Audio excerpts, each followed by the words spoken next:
श्री कृष्ण। आज हम अपने ग्रंथ कथा रहस्य की अगली कड़ी में बताने जा रहे हैं द्वापर युग की एक ऐसी रहस्यपूर्ण घटना जिसके कारण ब्राह्मण समाज ने श्री कृष्ण को भगवान घोषित किया।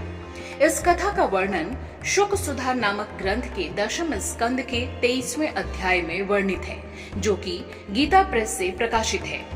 ये प्रसंग तब का है जब श्री कृष्ण और बलराम ब्रज में अपने बाल सखाओं के साथ बाल लीला कर रहे थे। मथुरा के राजा कंस के द्वारा श्री कृष्ण को मारने का हर प्रयास विफल हो चुका था।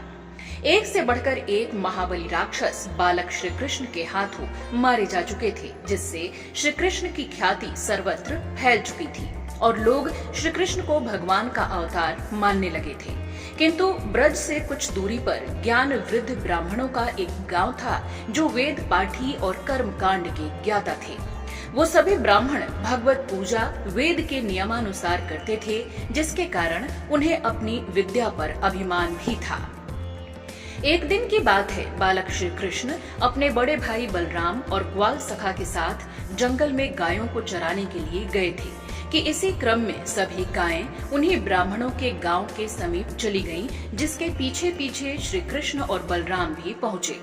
तभी श्री कृष्ण की माया से बलराम सहित सभी ग्वाल मंडली को भूख सताने लगी। भूख से पीड़ित ग्वाल सखाओं ने श्री कृष्ण से कहा कि हमें अत्यंत भूख लगी है, कुछ खाने का उपाय करो। तब श्री कृष्ण ने सभी ज्ञान वृद्ध ब्राह्मणों के उद्धार करने के लिए अपने कुछ ग्वाल सखा से कहा कि तुम सब उस ब्राह्मण के गांव में जाओ और ब्राह्मण के पास जाकर कहना, कृष्ण अपने ग्वाल सखा के साथ भूख से व्याकुल हैं और कुछ खाने को मांग रहे हैं। श्री कृष्ण के वचनों को सुनकर ग्वाल सखा ब्राह्मणों के गांव में पहुंचे और विनीत स्वर में वही बात कही जो श्री कृष्ण ने कही थी। किंतु ब्राह्मणों ने उन्हें ये कहते हुए खाना देने से इनकार कर दिया कि अभी यज्ञ अनुष्ठान में भगवान को भोग नहीं लगा है, इसलिए कुछ भी खाने को नहीं मिलेगा। ब्राह्मणों की बातों को सुनकर सभी ग्वाल सखा निराश होकर वापस श्री कृष्ण के पास पहुँचे और सारा वृत्तांत कह सुनाया। तब श्री कृष्ण ने उन ग्वाल सखाओं को दोबारा ब्राह्मण स्त्रियों के पास भोजन मांगने के लिए भेजा। इस बार ग्वाल सखा ब्राह्मण स्त्रियों के पास पहुँचे और कृष्ण बलराम के साथ ग्वाल मंडली के भूखे होने की बात कही और कुछ खाना देने का आग्रह किया।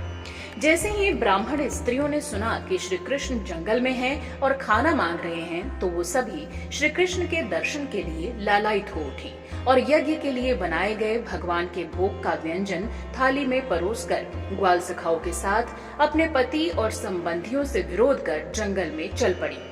तो वहीं कुछ ब्राह्मणों ने अपनी पत्नियों को बलपूर्वक घर में कैद भी कर दिया।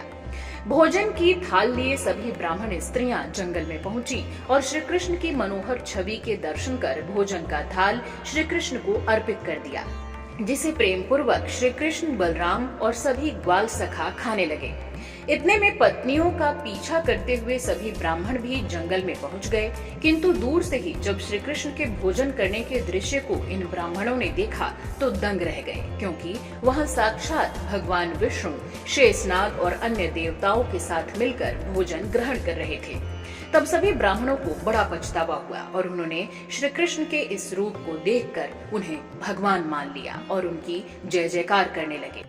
वो सभी श्री कृष्ण के चरणों में भाव विभोर होकर गिर पड़े और अपने बर्ताव पर पश्चाताप करते हुए भगवान से क्षमा मांगने लगे। और यही वो रहस्य था जिसके कारण ब्राह्मणों ने श्री कृष्ण को भगवान घोषित किया और उन्हें विष्णु का अवतार मानकर पूजा प्रारंभ की। जय श्री कृष्ण। आपको ये कथा कैसी लगी, आप हमें कमेंट बॉक्स में लिखकर जरूर बताएं और आगे भी इसी तरह से चैनल को सब्सक्राइब कर नई नई कहानियां प्राप्त करते रहें।